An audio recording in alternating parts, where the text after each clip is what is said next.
1984. It was a routine day at the UCIL factory in Bhopal. MIC was stored in the underground tank. The pipeline washing started at 9:30 p.m. as a routine maintenance operation. Between 10:30 and 11 p.m., workers engaged in the pipeline washing became aware of a leak. Little attention was paid considering it a normal leak. A casual attempt was made to trace the source of the leak, but of no use. The leak continued. Around 12:15 a.m., the pressure in the MIC tank rocketed up to 55 pounds per square inches. Water had begun to leak into the tank E610, containing 42 tons of MIC. The resulting exothermic reaction increased the temperature inside the tank to over 200 degrees Celsius.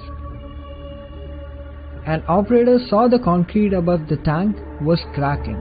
About 12:30 a.m., the relief valve of the tank gave away, and large quantities of MIC gas leaked into the atmosphere. The workers at the factory realized the risk of a massive disaster.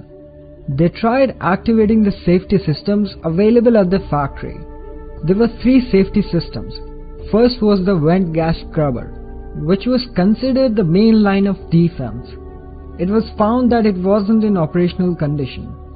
Then the workers tried turning on the flare tower to burn off the toxic gas. This system was not in a working condition, as the piece of pipeline leading to the tower had been removed for maintenance. The workers then tried transferring the MIC from the tank into a nearby spare tank. The gauge of the spare tank indicated that the tank already contained something. This gauge indicator was found defective later on. After failure in all 3 safety systems, the workers attempted to douse the leaking gas with a water spray. The water spray reached a height of 100 feet from the ground, while the leak was at 120 feet above the ground. At 1 a.m., the workers realized nothing could be done to stop the leak. Thousands of people living around the plant were awakened by suffocating, burning effects of the gas. As on the 3 sides, the UCIL plant was surrounded by slums and other poor settlements. The people living in these colonies were the worst sufferers. There was no warning or guidance to the general public around this time. There were 2 types of alarms in the factory. One mild siren for the workers and one loud public siren. The public siren was started only at about 2:30 a.m. and since the gas leaked from a 30-meter chimney, it wasn't high enough for the people to escape the effects. It was not long before the entire city was enveloped by an invisible but extremely toxic gas. People of Bhopal began to feel the effects of toxin. People who were laying cozily inside the duvets a few minutes ago, they now began to feel suffocation, cough, burning eyes, and vomiting. Streets began crowded with people running here and there for help. The chaos went on through the night.